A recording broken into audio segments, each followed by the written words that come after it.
नमस्कार,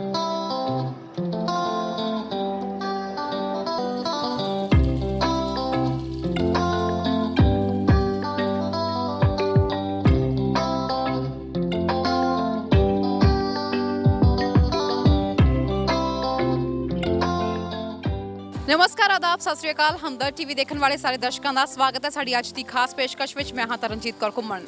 ਅੱਜ ਇੱਕ ਅਜਿਹਾ ਮੁੱਦਾ ਲੈ ਕੇ ਆਈ ਹਾਂ, ਜੇਕਰ ਤੁਹਾਡੇ ਘਰ ਦੇ ਵਿੱਚ ਕੁੜੀਆਂ ਨੇ ਤੁਸੀਂ ਇਹ ਵੀਡੀਓਜ਼ ਉਹਨਾਂ ਨੂੰ ਜ਼ਰੂਰ ਸੈਂਡ ਕਰਿਓ। ਇਨਫੈਕਟ ਤੁਹਾਨੂੰ ਵੀ ਇਹ ਵੀਡੀਓ ਜ਼ਰੂਰ ਦੇਖਣੀ ਚਾਹੀਦੀ ਹੈ। ਜੇਕਰ ਤੁਹਾਡਾ ਵਿਆਹ ਹੋ ਚੁੱਕਿਆ ਹੈ ਜਾਂ ਵਿਆਹ ਹੋਣਾ ਆ ਤਾਂ ਅਚਾਨਕ ਤੁਹਾਨੂੰ ਆਪਣੀ ਘਰ ਵਾਲੀ ਬਹੁਤ ਸੋਹਣੀ ਲੱਗਣ ਲੱਗ ਜਾਏਗੀ, ਕਿਉਂਕਿ ਅੱਜ ਅਸੀਂ ਤੁਹਾਨੂੰ ਦੱਸਣ ਲੱਗੇ ਹਾਂ ਕਿ ਬ੍ਰਾਈਡਲ ਮੇਕਅਪ ਜਿਹੜੇ ਹੁੰਦੇ ਨੇ ਇੱਕ ਤਰ੍ਹਾਂ ਨਾਲ ਐਡੀ ਵੱਡੀ ਇਹ ਬਿਜ਼ਨਸ ਮਾਰਕੀਟ ਬਣ ਚੁੱਕੀ ਹੈ ਤੇ ਬਹੁਤ ਵੱਡੇ ਇਹ ਇੱਕ ਤਰ੍ਹਾਂ ਨਾਲ ਸਕੈਮਸ ਬਣ ਚੁੱਕੇ ਨੇ। ਅਜਿਹੇ ਸਕੈਮਸ ਜਿਹੜੇ ਕਿ ਸਾਨੂੰ ਨਜ਼ਰ ਨਹੀਂ ਆਉਂਦੇ।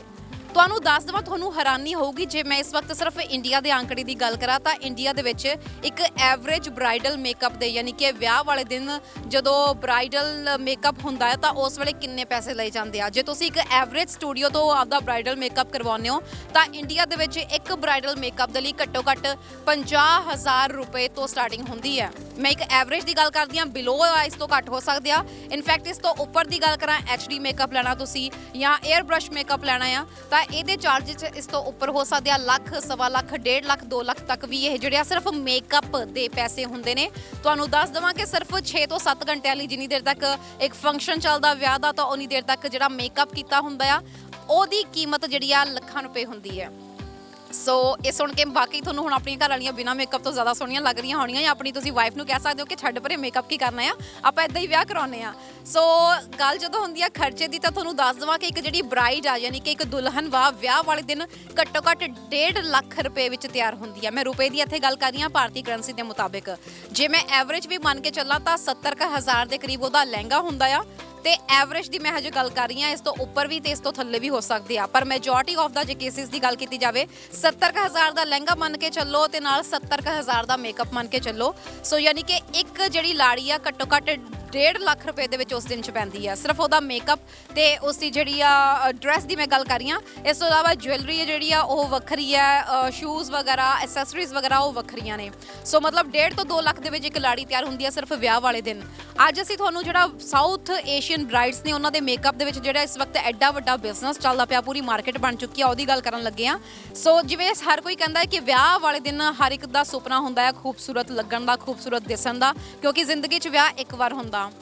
ਇਹ ਤਾਂ ਇੱਕ ਕਨਸੈਪਟ ਬਣਿਆ ਹੀ ਹੋਇਆ ਕਿ ਜ਼ਿੰਦਗੀ 'ਚ ਵਿਆਹ ਇੱਕ ਵਾਰ ਹੋਣਾ ਆ ਤੇ ਉਹਦੇ ਲਈ ਹਰ ਕੋਈ ਚਾਹੁੰਦਾ ਕਿ ਆਪਣੇ ਸ਼ੌਂਕ ਪੂਰੇ ਕੀਤੇ ਜਾਣ ਤੇ ਅੱਜ ਦੀ ਜਨਰੇਸ਼ਨ ਚਾਹੇ ਇਹਨਾਂ ਚੀਜ਼ਾਂ ਨੂੰ ਥੋੜਾ ਘੱਟ ਮੰਨਦੀ ਆ, ਪਰ ਐਨਵੇਸ ਜੋਕਸ ਆਰ ਪਾਰਟ, ਪਰ ਵਿਆਹ ਨੂੰ ਲੈ ਕੇ ਹਰ ਕੋਈ ਬਹੁਤ ਐਕਸਾਈਟਿਡ ਹੁੰਦਾ ਆ। ਤੁਸੀਂ ਕਹੋਗੇ ਮੈਂ ਖੁਦ ਮੇਕਅਪ ਕਰੀ ਬੈਠੀ ਹਾਂ, ਆਫ ਕੋਰਸ ਮੈਂ ਵੀ ਮੇਕਅਪ ਕੀਤਾ ਹੋਇਆ, ਬਟ ਮੈਂ ਕਿਸੇ ਪ੍ਰੋਫੈਸ਼ਨਲ ਆਰਟਿਸਟ ਤੋਂ ਮੇਕਅਪ ਨਹੀਂ ਕਰਵਾਇਆ। ਮੈਂ ਖੁਦ ਹੀ ਟਰਾਈ ਕੀਤਾ ਹੈ ਮੇਕਅਪ ਤੇ ਕੋਸ਼ਿਸ਼ ਕਰਦੀ ਹਾਂ ਕਿ ਇਸ ਚੀਜ਼ ਨੂੰ ਲੈ ਕੇ ਜਿੰਨਾ ਕੁ ਥੋੜੀ ਸੇਵਿੰਗ ਕਰ ਸਕਾਂ ਤਾਂ ਜ਼ਰੂਰ ਕਰਦੀ ਹਾਂ। ਪਰ ਜਦੋਂ ਗੱਲ ਆਉਂਦੀ ਹੈ ਵਿਆਹ ਦੀ, ਵਿਆਹ ਦੇ ਉੱਤੇ ਜਿਹੜਾ ਇਸ ਵਕਤ ਬਹੁਤ ਸਾਰੇ ਪੈਸੇ ਖਰਚ ਕੀਤੇ ਜਾਂਦੇ ਨੇ ਸਿਰਫ ਮੇਕਅਪ ਨੂੰ ਲੈ ਕੇ। ਤੇ ਇਹ ਇੰਡਸਟਰੀ ਦੀ ਜੇ ਮੈਂ ਤੁਹਾਨੂੰ ਗੱਲ ਕਰਾਂ, ਇਸ ਵਕਤ ਕੰਪੀਟੀਸ਼ਨ ਇੰਨਾ ਜ਼ਿਆਦਾ ਹਾਈ ਹੋ ਚੁੱਕਿਆ, ਚਾਹੇ ਕੈਨੇਡਾ ਹੋਵੇ, US ਹੋਵੇ, UK ਹੋਵੇ, ਆਸਟ੍ਰੇਲੀਆ ਹੋਵੇ, ਸਾਊਥ ਏਸ਼ੀਅਨ ਬ੍ਰਾਈਡਸ ਦੇ ਉੱਤੇ ਇਸ ਵਕਤ ਜਿਹੜਾ ਬ੍ਰਾਈਡਲ ਮੇਕਅਪ ਦਾ ਪੈਸਾ ਬਹੁਤ ਜ਼ਿਆਦਾ ਖਰਚ ਕੀਤਾ ਜਾ ਰਿਹਾ ਵਾ। ਆਮ ਤੌਰ ਤੇ ਜੇ ਕੋਈ ਵਾਈਟ ਵੈਡਿੰਗ ਹੁੰਦੀ ਆ ਉਹਦੇ ਵਿੱਚ ਮੇਕਅਪ ਦਾ ਇੰਨੇ ਜ਼ਿਆਦਾ ਪੈਸੇ ਨਹੀਂ ਹੁੰਦੇ, ਪਰ ਜਦੋਂ ਸਾਊਥ ਏਸ਼ੀਅਨ ਬ੍ਰਾਈਡਸ ਹੁੰਦੀਆਂ ਨੇ ਉਹਨਾਂ ਤੋਂ ਪੈਸੇ ਬਹੁਤ ਜ਼ਿਆਦਾ ਲਏ ਜਾਂਦੇ ਨੇ। ਇਹਦੇ ਬਾਰੇ ਵਿੱਚ ਖੁਦ ਇਹ ਜਿਹੜੀਆਂ ਸਾਊਥ ਏਸ਼ੀਅਨ ਬ੍ਰਾਈਡਸ ਨੇ ਸਾਨੂੰ ਇਹਦੇ ਬਾਰੇ ਵਿੱਚ ਡਿਸਕਸ ਕਰ ਸਕਦੀਆਂ ਨੇ। ਕੁੜੀਆਂ ਵੀ ਮੈਂ ਚਾਹਾਂਗੀ ਜ਼ਰੂਰ ਕਿ ਇਸ ਮਾਮਲੇ ਉੱਤੇ ਡਿਸਕਸ ਕਰਨ, ਕਿਉਂਕਿ ਜਦੋਂ ਅਸੀਂ ਗੱਲ ਕਰਦੇ ਹਾਂ ਅਸੀਂ ਹਰ ਕੋਈ ਚਾਹੁੰਦੇ ਆ ਕਿ ਸਾਨੂੰ ਫਲਾਨੀ ਲੁੱਕ ਚਾਹੀਦੀ ਆ, ਸਾਨੂੰ ਦੀਪਿਕਾ ਪਾਦੂਕੋਣ ਵਾਲੀ ਲੁੱਕ ਚਾਹੀਦੀ ਆ ਜਿਵੇਂ ਦੀ ਵੈਡਿੰਗ ਤੇ ਉਹਨੇ ਕੀਤੀ ਆ, ਸਾਨੂੰ ਅਨੁਸ਼ਕਾ ਸ਼ਰਮਾ ਵਾਲੀ ਜਿਹੜੀ ਆ ਉਵੇਂ ਦੀ ਅਟਾਇਰ ਚਾਹੀਦਾ ਵਾ, ਉਵੇਂ ਦੀ ਸਾਨੂੰ ਡਰੈਸ ਚਾਹੀਦੀ ਆ। ਪਰ ਇਸ ਚੀਜ਼ ਨੂੰ ਕੋਈ ਨਹੀਂ ਹਾਈਲਾਈਟ ਕਰਦਾ ਜਿਵੇਂ ਯਾਮੀ ਗੌਤਮ ਨੇ ਵਿਆਹ ਕਰਵਾਇਆ ਜਾਂ ਫਿਰ ਜਿਵੇਂ ਆਲੀਆ ਭੱਟ ਨੇ ਵਿਆਹ ਕਰਵਾਇਆ। ਸੋ ਇਸ ਤਰੀਕੇ ਨਾਲ ਸਿੰਪਲਿਸਿਟੀ ਵੀ ਬਹੁਤ ਜ਼ਿਆਦਾ ਅੱਜ ਕੱਲ੍ਹ ਆਉਣ ਲੱਗ ਪਈ ਆ, ਪਰ ਗੱਲ ਉਹੀ ਹੈ ਕਿ ਅਸੀਂ ਕਿਹੜੀਆਂ ਚੀਜ਼ਾਂ ਨੂੰ ਤਰਜੀਹ ਦਿੰਦੇ ਆ ਤੇ ਕਿਹੜੀਆਂ ਨੂੰ ਨਹੀਂ। ਅੱਜ ਮੈਂ ਤੁਹਾਨੂੰ ਦੱਸਣ ਜਾ ਰਹੀ ਹਾਂ ਕਿ ਇੱਕ ਲੜਕੀ ਦੇ ਮੇਕਅਪ ਦੇ ਉੱਤੇ ਕਿੰਨਾ ਕੁ ਪੈਸਾ ਖਰਚ ਹੁੰਦਾ। ਵਿਆਹ ਵਾਲੇ ਦਿਨ ਸਿਰਫ ਕੁੜੀ ਉਹ ਤਿਆਰ ਨਹੀਂ ਹੁੰਦੀ, ਕੁੜੀ ਦੇ ਨਾਲ ਜਿਹੜੀਆਂ ਬਾਕੀ ਕੁੜੀਆਂ ਹੁੰਦੀਆਂ ਨੇ ਘਰ ਦੇ ਵਿੱਚ, ਉਹਨਾਂ ਦੀ ਪੇਰੈਂਟਸ ਹੋ ਗਏ ਜਾਂ ਮਦਰਸ ਹੋ ਗਈਆਂ, ਮਾਵਾਂ ਹੋ ਗਈਆਂ, ਚਾਚੀਆਂ ਤਾਈਆਂ ਹੋ ਗਈਆਂ, ਇਹਨਾਂ ਸਾਰੀਆਂ ਦੇ ਮੇਕਅਪ ਦੇ ਉੱਤੇ ਟੋਟਲ ਕਿੰਨਾ ਖਰਚਾ ਹੁੰਦਾ ਆ। ਇੱਕ ਲਾੜੇ ਦੀ ਗੱਲ ਕੀਤੀ ਜਾਵੇ ਤਾਂ ਲਾੜਾ ਵਿਚਾਰਾ ਕੈਨੇਡੀਅਨ ਡਾਲਰਸ ਦੇ ਅਕੋਰਡਿੰਗ $100 'ਚ ਤਿਆਰ ਹੋ ਜਾਂਦਾ ਆ, ਜਿਹਦੇ ਵਿੱਚ ਉਹਦੀ ਦਾੜੀ ਸੈਟਿੰਗ ਜਾਂ ਮੁੱਛਾਂ ਦੀ ਸੈਟਿੰਗ ਦੀ ਗੱਲ ਹੋ ਸਕਦੀ ਆ, ਜਾਂ ਫਿਰ ਉਹਨਾਂ ਦੇ ਬ੍ਰੋਜ਼ ਸੈਟਿੰਗ ਦੀ ਗੱਲ ਹੋ ਸਕਦੀ ਆ, ਜਾਂ ਫਿਰ ਥੋੜਾ ਬਹੁਤ ਵਿਚਾਰਿਆਂ ਨੂੰ ਹਲਕਾ ਕੰਸੀਲਰ ਦਾ ਟੱਚ ਦੇ ਦਿੱਤਾ ਜਾਂਦਾ ਆ। ਸੋ $100 'ਚੋਂ ਰੈਡੀ ਹੋ ਜਾਂਦਾ। ਤੇ ਜੇ ਕਿਸੇ ਨੇ ਦਸਤਾਰ ਬੰਨਣੀ ਆ ਵਿਆਹ ਵਾਲੇ ਦਿਨ ਤਾਂ $70 ਐਵਰੇਜ ਜਿਹੜੇ ਆ ਇੱਕ ਦਿਨ ਦੀ ਦਸਤਾਰ ਬੰਨਣ ਦੇ ਲੈਂਦੇ ਆ। ਸੋ ਤੁਸੀਂ 100 ਮਤਲਬ ਕਿ $100 'ਚੋਂ ਤੇ $70 ਤੁਸੀਂ ਮੈਕਸਿਮਮ ਵਿਦ ਟੈਕਸਿਸ ਪਾ ਕੇ $250 ਲਗਾ ਲਓ ਕਿ ਇੱਕ ਲਾੜਾ $250 ਦੇ ਵਿੱਚ ਤਿਆਰ ਹੋ ਜਾਂਦਾ ਆ। ਕੱਪੜੇ ਤੋਂ ਐਕਸੈਪਟ ਨੇ। ਪਰ ਜੇ ਇੱਕ ਕੁੜੀ ਦੀ ਗੱਲ ਦੱਸਾਂ, ਮੈਂ ਤੁਹਾਨੂੰ ਮੇਕਅਪ ਦੇ ਵਿੱਚ ਕਿਹੜੇ ਚਾਰजेस ਲੱਗਦੇ ਆ, ਕਿਸ ਤਰੀਕੇ ਦਾ ਮੇਕਅਪ ਹੁੰਦਾ ਉਹ ਦੱਸੂਗੀ ਨਾ, ਤਾਂ ਤੁਹਾਨੂੰ ਲੱਗੂਗਾ ਕਿ ਜਿਹੜਾ ਘਰ ਦਾ ਬਾਕੀ ਦਾ ਬਜਟ ਆ ਖਾਣ ਪੀਣ ਦਾ, ਉਹਦੇ ਮੁਕਾਬਲੇ ਜਿਹੜਾ ਕੁੜੀ ਤਿਆਰ ਹੋਣ ਲਈ ਬਜਟ ਲੈਂਦੀ ਆ ਉਹ ਆਲਮੋਸਟ ਸੇਮ ਹੀ ਹੈ। ਸੋ ਤੁਹਾਨੂੰ ਦੱਸਣ ਜਾ ਰਿਹਾ ਜੀ bridal south Asian bridal market ਜੋ ਇਸ ਵਕਤ ਐਡਾ ਵੱਡਾ ਮੇਕਅਪਸ ਨੂੰ ਲੈ ਕੇ ਸਕੈਮ ਹੋ ਰਿਹਾ।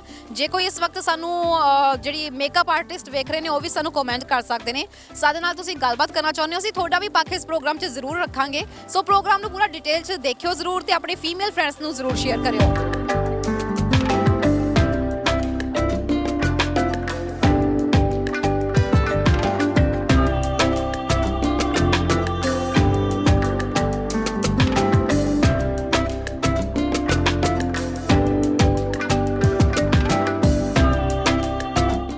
ਸੋ ਦਿਲ ਥਾਮ ਕੇ ਬੈਠ ਜਾਓ, ਮੈਂ ਤੁਹਾਨੂੰ ਦੱਸਣ ਲੱਗੀ ਹਾਂ ਕਿ ਮੇਕਅਪ ਸਿਰਫ ਵਿਆਹ ਵਾਲੇ ਦਿਨ ਹੀ ਨਹੀਂ ਹੁੰਦਾ ਹੈਗਾ। ਇਸ ਦੀ ਸ਼ੁਰੂਆਤ ਕਦੋਂ ਤੋਂ ਹੋਣੀ ਸ਼ੁਰੂ ਹੋ ਜਾਂਦੀ ਹੈ? ਜੇਕਰ ਪ੍ਰੀ ਵੈਡਿੰਗ ਸ਼ੂਟ ਹੋ ਰਿਹਾ, ਪ੍ਰੀ ਵੈਡਿੰਗ ਸ਼ੂਟ ਦਾ ਅਲੱਗ ਮੇਕਅਪ ਹੁੰਦਾ ਆ। ਇਸ ਤੋਂ ਇਲਾਵਾ ਇੰਗੇਜਮੈਂਟ ਮੇਕਅਪ ਹੁੰਦਾ ਆ, ਉਸ ਦੇ ਅਲੱਗ ਚਾਰजेस ਹੁੰਦੇ ਨੇ।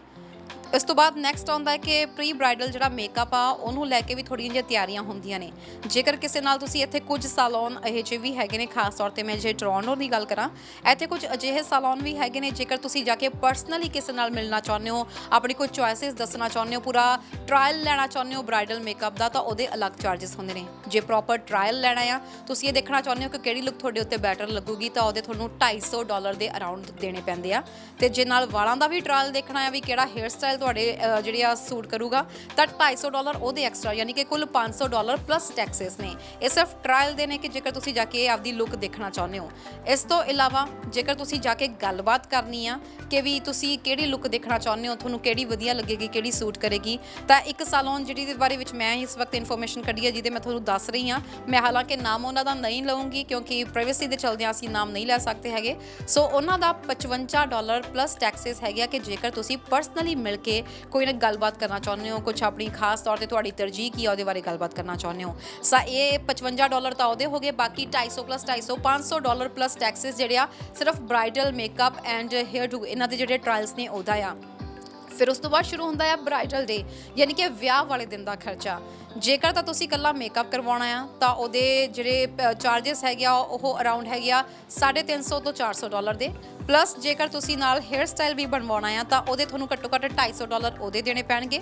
ਜੇਕਰ ਤੁਸੀਂ ਇੱਕ ਕੰਬੋ ਪੈਕੇਜ ਲੈਣਾ ਚਾਹੁੰਦੇ ਹੋ, ਯਾਨੀ ਕਿ ਤੁਸੀਂ ਹੇਅਰ ਸਟਾਈਲ ਵੀ ਬਣਵਾਉਣਾ ਹੈ ਤੇ ਨਾਲ ਦੀ ਨਾਲ ਤੁਸੀਂ ਮੇਕਅਪ ਵੀ ਕਰਵਾਉਣਾ ਹੈ, ਤਾਂ ਇਹਦੇ ਚਾਰजेस ਦੀ ਗੱਲ ਕੀਤੀ ਜਾਵੇ ਤਾਂ ਇਹਦੇ ਚਾਰजेस ਜਿਹੜੇ ਨੇ ਇਹ $500 ਪਲੱਸ ਟੈਕਸਿਸ ਨੇ। ਇਸ ਤੋਂ ਇਲਾਵਾ ਇਹ ਮੈਂ ਹਜੇ ਤੁਹਾਨੂੰ ਬਹੁਤ ਮਿਨੀਮਮ ਦੱਸ ਰਹੀ ਹਾਂ ਕਿ $500 ਪਲੱਸ ਟੈਕਸਿਸ ਨੇ। ਆਮ ਤੌਰ ਤੇ ਜੇ ਮੈਂ ਕੈਨੇਡਾ ਦੇ ਵਿੱਚ ਐਵਰੇਜ ਗੱਲ ਕਰਾਂ ਤਾਂ $600 ਤੋਂ ਲੈ ਕੇ $700 ਬ੍ਰਾਈਡਲ ਮੇਕਅਪ ਦਾ ਐਵਰੇਜ ਲਿਆ ਜਾਂਦਾ। ਐਕਸੈਸਰੀਜ਼ ਹੋ ਸਕਦੀਆਂ ਨੇ ਇਹਦੇ ਵਿੱਚ ਇਨਕਲੂਡ, ਜਾਂ ਕੋਈ ਇਸ ਤੋਂ ਇਲਾਵਾ ਵੀ ਲੈਂਦਾ। ਕਈ ਜਿਵੇਂ ਫੇਕ ਆਈਲੈਸ਼ਿਸ ਲਗਾਈਆਂ ਜਾਂਦੀਆਂ ਨੇ, ਕਈ ਉਹਦੇ ਪੈਸੇ ਚਾਰਜ ਕਰਦੇ ਨੇ $35 to $50 ਐਕਸਟਰਾ, ਕਈ ਇਹਦੇ ਵਿੱਚ ਹੀ ਇਨਕਲੂਡ ਕਰ ਦਿੰਦੇ ਨੇ। ਸੋ ਡਿਪੈਂਡ ਕਰਦਾ ਤੁਸੀਂ ਕਿਹੜਾ ਮੇਕਅਪ ਕਰਾਉਣਾ, ਤੁਸੀਂ HD ਮੇਕਅਪ ਕਰਵਾਉਣਾ ਜਾਂ ਤੁਸੀਂ 에ਅਰ ਬ੍ਰਸ਼ ਮੇਕਅਪ ਕਰਵਾਉਣਾ, ਤੁਸੀਂ ਕਿਸ ਟਾਈਪ ਦਾ ਮੇਕਅਪ ਕਰਵਾਉਣਾ ਚਾਹੁੰਦੇ ਹੋ। ਸੋ ਇਹਦੇ ਚਾਰजेस ਜਿਹੜੇ ਆ ਉਹ ਅਲੱਗ ਹੁੰਦੇ ਆ। ਜੇ ਤੁਸੀਂ 에ਅਰ ਬ੍ਰਸ਼ ਮੇਕਅਪ ਕਰਾਉਣਾ, ਉਹਦੇ HD ਮੇਕਅਪ ਦੇ ਮੁਕਾਬਲੇ ਜਿਹੜਾ ਆ ਉਹ $50 to $100 ਜਿਹੜੇ ਆ ਉਹ ਐਕਸਟਰਾ ਹੁੰਦੇ ਨੇ। ਜੇ ਮੈਂ ਇਹੀ ਇੰਡੀਆ ਦੀ ਗੱਲ ਕਰਾਂ ਤਾਂ ਮਤਲਬ 70,000 ਤੋਂ ਲੈ ਕੇ 1 ਲੱਖ ਦੇ ਵਿੱਚ ਤੁਹਾਨੂੰ ਇਹ ਮੇਕਅਪ ਜਿਹੜਾ ਮਿਲਦਾ ਆ।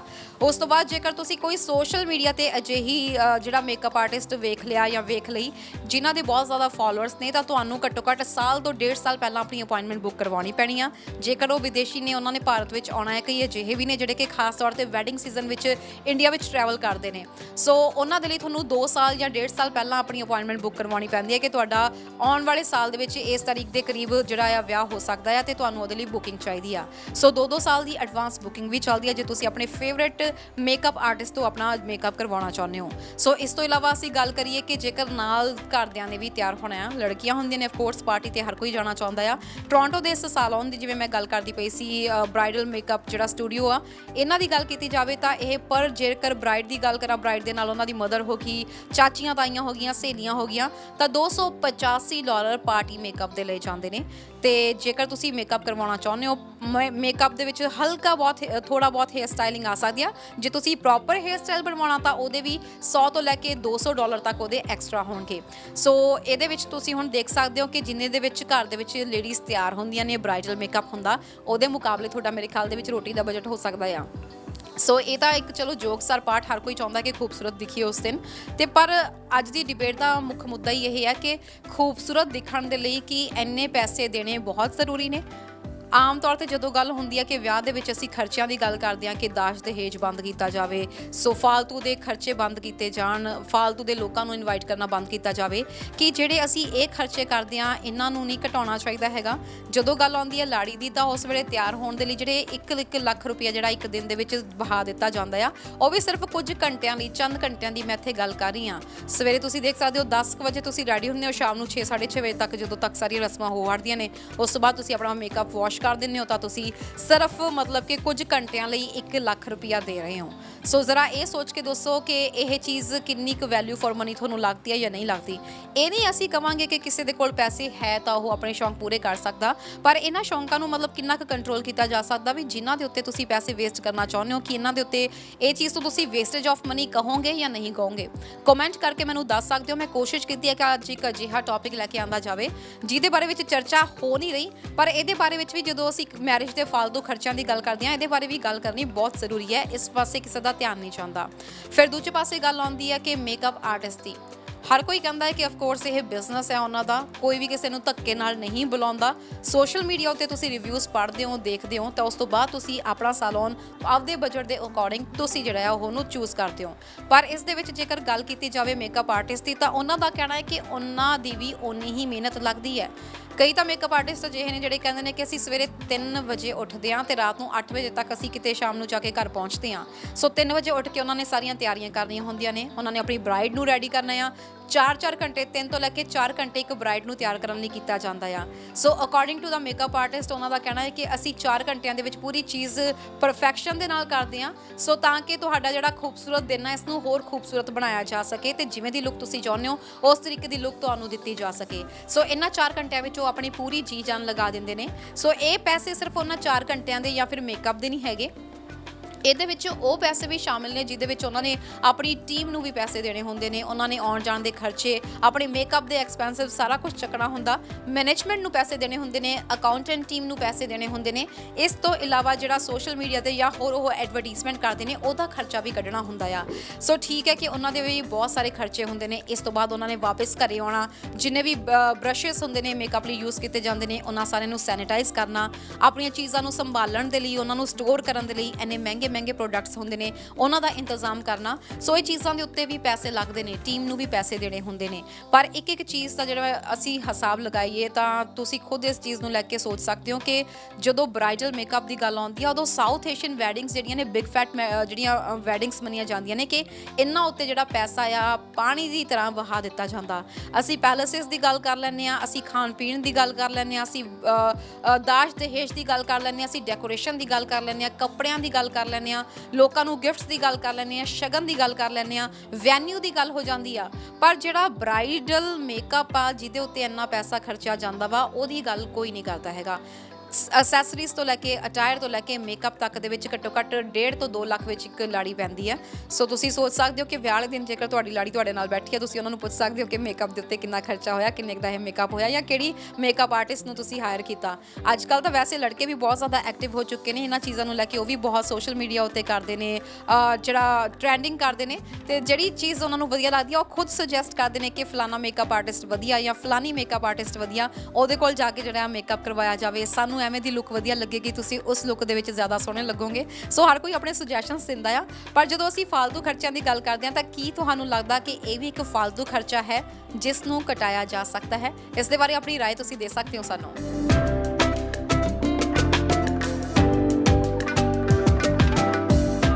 ਜਦੋਂ ਵੀ ਅਸੀਂ ਮੇਕਅਪ ਆਰਟਿਸਟ ਨੂੰ ਚੂਜ਼ ਕਰਦੇ ਹਾਂ ਅਸੀਂ ਕੀ ਦੇਖਦੇ ਹਾਂ?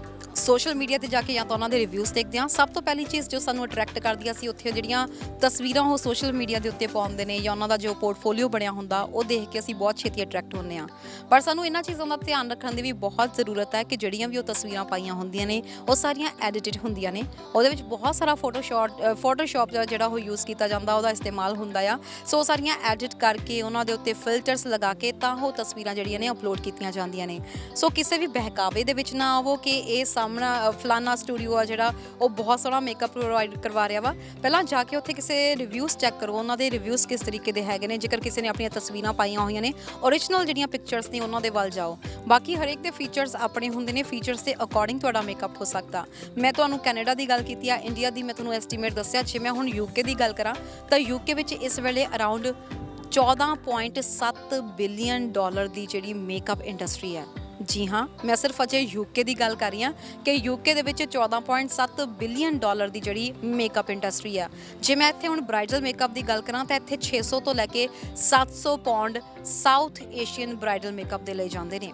ਸੋ ਇਸ ਤੋਂ ਇਲਾਵਾ ਇਹ ਤਾਂ ਸਿਰਫ ਲੋਕਲ ਦੀ ਗੱਲ ਹੈ, ਤੇ ਕੁਝ ਜਿਵੇਂ ਮੇਕਅਪ ਆਰਟਿਸਟ ਦੀ ਗੱਲ ਕੀਤੀ ਜਾਵੇ ਜਿਨ੍ਹਾਂ ਦਾ ਥੋੜਾ ਰਸੂਖ ਹੈ ਉੱਥੇ, ਉਹਨਾਂ ਦਾ ਕਹਿਣਾ ਹੈ ਕਿ ਜੇ ਤਾਂ ਅਸੀਂ ਸ਼ਹਿਰ ਦੇ ਵਿੱਚ ਹੀ ਮੇਕਅਪ ਕਰਨਾ ਤਾਂ ਸਾਡਾ $800 ਪਾਉਂਡ ਤੱਕ ਦਾ ਖਰਚਾ ਹੁੰਦਾ। ਤੇ ਜੇਕਰ ਅਸੀਂ ਆਊਟ ਆਫ ਦਾ ਸਿਟੀ ਜਾਣਾ ਹੈ, ਸਿਟੀ ਤੋਂ ਬਾਹਰ ਜਾਣਾ ਹੈ, ਟਰੈਵਲ ਕਾਸਟ ਉਹਦੇ ਵਿੱਚ ਇਨਕਲੂਡ ਹੁੰਦੀ ਆ ਤੇ ਮੇਕਅਪ ਜਿਹੜਾ ਚਾਰजेस ਆ ਉਹ 900 ਤੋਂ ਲੈ ਕੇ 1000 ਪਾਉਂਡ ਤੱਕ ਜਾਂਦਾ ਆ। ਇਸ ਤੋਂ ਇਲਾਵਾ ਜਿਹੜੇ ਟਰੈਵਲ ਦੇ ਚਾਰजेस ਹੋਣਗੇ ਵੱਖਰੇ ਹੋਣਗੇ, ਪਲੱਸ ਟੈਕਸਿਸ ਵੱਖਰੇ ਹੋਣਗੇ। ਸੋ ਇਹ ਸਾਰਾ ਕੁਝ ਤਾਂ ਹੈਗਾ ਯੂਕੇ ਦੇ ਵਿੱਚ, ਜਿਹਦੇ ਵਿੱਚ ਮੈਂ ਤੁਹਾਨੂੰ ਦੱਸਿਆ ਕਿ ਕਿੰਨੇ ਪੈਸੇ ਕਿਹੜੀ ਕੰਟਰੀਜ਼ ਵਿੱਚ ਲਏ ਜਾਂਦੇ ਨੇ। ਤੁਸੀਂ ਵੀ ਸਾਨੂੰ ਦੱਸ ਸਕਦੇ ਹੋ ਕਿ ਤੁਹਾਡੇ ਮਿਨੀਮਮ ਟੂ ਲੈ ਕੇ ਮੈਕਸਿਮਮ ਤੱਕ। ਮੈਂ ਇੱਥੇ ਸਾਊਥ ਏਸ਼ੀਅਨ ਵੈਡਿੰਗਸ ਦੀ ਗੱਲ ਕਰ ਰਹੀ ਹਾਂ, ਸਾਊਥ ਏਸ਼ੀਅਨ ਬ੍ਰਾਈਡਲ ਮੇਕਅਪ ਦੀ ਗੱਲ ਕਰ ਰਹੀ ਹਾਂ, ਕਿਉਂਕਿ ਸਭ ਤੋਂ ਜ਼ਿਆਦਾ ਇਸ ਵਕਤ ਜੇਕਰ ਪੈਸਾ ਬਣ ਰਿਹਾ ਉਹ ਹੈਗਾ ਸਾਊਥ ਏਸ਼ੀਅਨ ਵੈਡਿੰਗਸ ਦੇ ਵਿੱਚ। ਨਾ ਸਿਰਫ ਖਰਚੇ ਖਾਣ ਪੀਣ ਦੇ ਉੱਤੇ ਕੀਤੇ ਜਾਂਦੇ ਨੇ, ਨਾ ਸਿਰਫ ਖਰਚੇ ਸਜਾਵਟ ਦੇ ਉੱਤੇ ਕੀਤੇ ਜਾਂਦੇ ਨੇ, ਬਲਕਿ ਆਪਣੇ ਆਪ ਨੂੰ ਖੂਬਸੂਰਤ ਦਿਖਾਉਣ ਲਈ ਕੱਪੜਿਆਂ ਦੇ ਉੱਤੇ ਤੇ ਨਾਲ ਦੀ ਨਾਲ ਮੇਕਅਪ ਦੇ ਉੱਤੇ ਵੀ ਬਹੁਤ ਜ਼ਿਆਦਾ ਪੈਸੇ ਜਿਹੜੇ ਆ ਉਹ ਖਰਚ ਕੀਤੇ ਜਾਂਦੇ ਨੇ। ਸੋ ਇਹ ਤਾਂ ਮੈਂ ਤੁਹਾਨੂੰ ਯੂਕੇ ਦੀ ਗੱਲ ਕੀਤੀ ਆ, ਪਰ ਤੁਹਾਨੂੰ ਇਹ ਵੀ ਜ਼ਰੂਰ ਦੱਸਣਾ ਚਾਹੂੰਗੀ ਕਿ ਜਦੋਂ ਵੀ ਤੁਸੀਂ ਇਹਨਾਂ ਪ੍ਰੋਡਕਟਸ ਨੂੰ ਇਸਤੇਮਾਲ ਕਰਨ ਬਾਰੇ ਗੱਲ ਕਰਦੇ ਹੋ ਤਾਂ ਆਪਣੀ ਸਕਿਨ ਦਾ ਵੀ ਥੋੜਾ ਜਿਹਾ ਖਿਆਲ ਜ਼ਰੂਰ ਰੱਖੋ ਕਿ ਤੁਹਾਡੀ ਸਕਿਨ ਕਿਸ ਤਰੀਕੇ ਦੀ ਹੈਗੀ ਆ, ਸੈਂਸਿਟਿਵ ਤਾਂ ਨਹੀਂ ਹੈਗੀ, ਔਰ ਸਿਰਫ ਇੱਕ ਦਿਨ ਖੂਬਸੂਰਤ ਦਿਖਣ ਦੇ ਚੱਕਰ ਦੇ ਵਿੱਚ ਉਸ ਤੋਂ ਬਾਅਦ ਤੁਸੀਂ ਆਪਣੀ ਸਕਿਨ ਨਾ ਖਰਾਬ ਕਰਕੇ ਬੈਠ ਜਾਵੋ। ਦੋਸਤੋ, ਟ੍ਰੈਂਡਿੰਗ ਦੇ ਵਿੱਚ ਬਹੁਤ ਚੀਜ਼ਾਂ ਹੁੰਦੀਆਂ ਨੇ। ਅਸੀਂ ਤਸਵੀਰਾਂ ਦੇਖ ਕੇ ਅਸੀਂ ਸੋਚਦੇ ਹਾਂ ਕਿ ਅਸੀਂ ਵੀ ਉਸ ਤਰੀਕੇ ਦੇ ਬਣਨ ਦੀ ਕੋਸ਼ਿਸ਼ ਕਰੀਏ, ਪਰ ਹਰ ਇੱਕ ਪਰਸਨ ਦੀ ਆਪਣੀ ਪਰਸਨੈਲਿਟੀ ਹੁੰਦੀ ਆ। ਹਰ ਕੋਈ ਖੂਬਸੂਰਤ ਦਿਖਣਾ ਚਾਹੁੰਦਾ ਤੇ ਦਿਖੋ ਵੀ ਜ਼ਰੂਰ। ਜੇਕਰ ਤੁਹਾਡੀ ਜੇਬ ਅਲਾਉ ਕਰਦੀ ਹੈ ਤਾਂ ਵੀ ਤੁਸੀਂ ਖੂਬਸੂਰਤ ਦਿਖ ਸਕਦੇ ਹੋ। ਕਹਿੰਦੇ ਨੇ ਕਿ ਕੋਈ ਵੀ ਪਰਸਨ ਬਦਸੂਰਤ ਨਹੀਂ ਹੁੰਦਾ, ਕੋਈ ਵੀ ਪਰਸਨ ਹੁੰਦਾ ਤਾਂ ਪਿਓਰ ਹੁੰਦਾ ਹੈ। ਜਦੋਂ ਪੈਸੇ ਆ ਜਾਂਦੇ ਆ ਹਰ ਕੋਈ ਚਮਕਣਾ ਸ਼ੁਰੂ ਹੋ ਜਾਂਦਾ ਆ। ਪਰ ਗੱਲ ਇਹ ਆ ਕਿ ਇਹਨਾਂ ਚੀਜ਼ਾਂ ਉੱਤੇ ਅਸੀਂ ਕਿੰਨਾ ਕੁ ਖਰਚਾ ਕਰ ਸਕਦੇ ਹਾਂ ਜਾਂ ਕਿੰਨਾ ਕੁ ਕਰਨਾ ਚਾਹੀਦਾ। ਆਲੀਆ ਭੱਟ ਹੋ ਗਈ ਜਾਂ ਫਿਰ ਅਸੀਂ ਗੱਲ ਕਰ ਲਈਏ ਯਾਮੀ ਗੌਤਮ ਵਰਗੀਆਂ ਨੇ ਸਾਨੂੰ ਬਹੁਤ ਵਧੀਆ ਇੱਕ ਮੈਸੇਜ ਦੇਣ ਦੀ ਕੋਸ਼ਿਸ਼ ਕੀਤੀ ਹੈ। ਜਿਸ ਤਰੀਕੇ ਨਾਲ ਸਿੰਪਲਿਸਿਟੀ ਨਾਲ ਉਹਨਾਂ ਨੇ ਮੈਰਿਜ ਕਰਵਾਈ ਆ, ਸੋ ਚੀਜ਼ਾਂ ਵੀ ਸਾਨੂੰ ਧਿਆਨ ਵਿੱਚ ਰੱਖਣੀਆਂ ਚਾਹੀਦੀਆਂ ਨੇ ਕਿ ਸੋਸ਼ਲ ਮੀਡੀਆ ਉੱਤੇ ਜਿਹੜਾ ਵੀ ਟ੍ਰੈਂਡ ਆਉਂਦਾ ਆ ਉਹ ਚੀਜ਼ ਦਾ ਜੇਕਰ ਕੋਈ ਮਤਲਬ ਹੈ ਜਾਂ ਨਹੀਂ ਹੈ, ਇਹ ਕਿੰਨਾ ਕੁ ਸਾਡੀ ਲਾਈਫ ਨੂੰ ਇਫੈਕਟ ਕਰ ਸਕਦਾ ਆ। ਬਾਕੀ ਇਹ ਜਿਹੜੀ ਮੈਂ ਅੱਜ ਦੀ ਪੇਸ਼ਕਸ਼ ਤੁਹਾਡੇ ਸਾਹਮਣੇ ਪੇਸ਼ ਕੀਤੀ ਹੈ, ਇਹ ਵੀ ਇੱਕ ਸੋਸ਼ਲ ਮੀਡੀਆ ਦੇ ਉੱਤੇ ਵੀਡੀਓ ਆਈ ਹੋਈ ਸੀ ਜਿਹਨੇ ਕਿ ਇਸ ਵਕਤ ਕਾਫੀ ਜ਼ਿਆਦਾ ਭੁਚਾਲ ਲਿਆ ਦਿੱਤਾ ਮੇਕਅਪ ਇੰਡਸਟਰੀ ਦੇ ਵਿੱਚ, ਖਾਸ ਤੌਰ ਤੇ ਕਿਉਂਕਿ ਇਹ ਟਿਕਟੌਕ ਦੇ ਉੱਤੇ ਵੀਡੀਓ ਆਈ ਸੀ ਜਿਹਨੂੰ 8 ਲੱਖ ਤੋਂ ਵੱਧ ਲੋਕਾਂ ਨੇ ਜਿਹੜਾ ਆ ਵੇਖ ਚੁੱਕੇ ਨੇ। ਇਹਨੂੰ ਅੱਗੇ ਜਿਹੜਾ ਅੱਗੇ ਪੋਸਟ ਵੀ ਕੀਤਾ ਆ। ਸੋ ਇਹਦੇ ਵਿੱਚ ਖਾਸ ਤੌਰ ਤੇ ਲਿਖਿਆ ਹੋਇਆ ਸੀ ਕਿ south Asian bridal makeup scam. ਉਹਦੇ ਵਿੱਚ ਇਹ ਸਾਰੀਆਂ ਡਿਟੇਲਸ ਦਿੱਤੀਆਂ ਹੋਈਆਂ ਸੀਗੀਆਂ ਕਿ ਕਿਸ ਤਰੀਕੇ ਨਾਲ ਇਹ ਸਕੈਮ ਚੱਲ ਰਿਹਾ ਮੇਕਅਪ ਮਾਰਕੀਟ ਦੇ ਵਿੱਚ ਤੇ ਇੰਨੇ ਪੈਸੇ ਜਿਹੜੇ ਆ ਉਹ ਬਣਾਏ ਜਾ ਰਹੇ ਨੇ। ਸੋ ਹੁਣ ਇਹ ਤੁਸੀਂ ਡਿਸਾਈਡ ਕਰਨਾ ਤੁਹਾਡੇ ਉੱਤੇ ਛੱਡਿਆ ਕਿ ਮੈਰਿਜਸ ਦੇ ਉੱਤੇ ਜਿਹੜਾ ਮੇਕਅਪਸ ਦੇ ਉੱਤੇ ਖਰਚਾ ਕੀਤਾ ਜਾਂਦਾ ਕਿੰਨਾ ਕੁ ਸਹੀ ਹੈ, ਕਿੰਨਾ ਕੁ ਗਲਤ ਹੈ। ਸਾਡਾ ਇੱਥੇ ਮਕਸਦ ਕਿਸੇ ਦੀਆਂ ਵੀ ਨਾ ਤਾਂ ਭਾਵਨਾਵਾਂ ਨੂੰ ਠੇਸ ਪਹੁੰਚਾਉਣਾ ਆ, ਨਾ ਹੀ ਅਸੀਂ ਕਿਸੇ ਮੇਕਅਪ ਇੰਡਸਟਰੀ ਦੇ ਐਂਟੀ ਆ, ਨਾ ਹੀ ਅਸੀਂ ਕਿਸੇ ਹੋਰ ਦੇ ਪ੍ਰੋ ਆ। ਸੋ ਅਸੀਂ ਸਿਰਫ ਇੱਕ ਕੋਸ਼ਿਸ਼ ਕੀਤੀ ਹੈ ਕਿ ਇੱਕ ਅਜਿਹੇ ਮੁੱਦੇ ਨੂੰ ਵੀ ਹਾਈਲਾਈਟ ਕੀਤਾ ਜਾਵੇ ਜੋ ਕਿ ਹਾਈਲਾਈਟ ਕਰਨਾ ਬਹੁਤ ਜ਼ਰੂਰੀ ਹੈ ਤੇ ਇਹਦੇ ਬਾਰੇ ਵਿੱਚ ਵੀ ਗੱਲਬਾਤ ਹੋਣੀ ਬਹੁਤ ਜ਼ਰੂਰੀ ਹੈ। ਸੋ ਉਮੀਦ ਕਰਦੇ ਹਾਂ ਤੁਹਾਨੂੰ ਮੇਰੀ ਅੱਜ ਦੀ ਪੇਸ਼ਕਸ਼ ਪਸੰਦ ਆਈ ਹੋਏਗੀ। ਤੁਹਾਨੂੰ ਅੱਜ ਦਾ ਟੌਪਿਕ ਕਿਸ ਤਰੀਕੇ ਦਾ ਲੱਗਿਆ ਸਾਨੂੰ ਕਮੈਂਟ ਕਰਕੇ ਤੁਸੀਂ ਦੱਸ ਜ਼ਰੂਰ ਸਕਦੇ ਹੋ। ਇਸ ਦੇ ਨਾਲ ਹੀ ਮੈਨੂੰ ਤਰਨਜੀਤ ਕੌਰ ਘੁੰਮਣ ਨੂੰ, ਕੈਮਰਾਮੈਨ ਮਨਦੀਪ ਪੂਨੀਆ ਨਾਲ ਦਿਓ ਇਜਾਜ਼ਤ। ਦੇਖਦੇ ਰਹੋ ਹਮਦਰਦ ਟੀਵੀ। ਸਤਿ ਸ਼੍ਰੀ ਅਕਾਲ।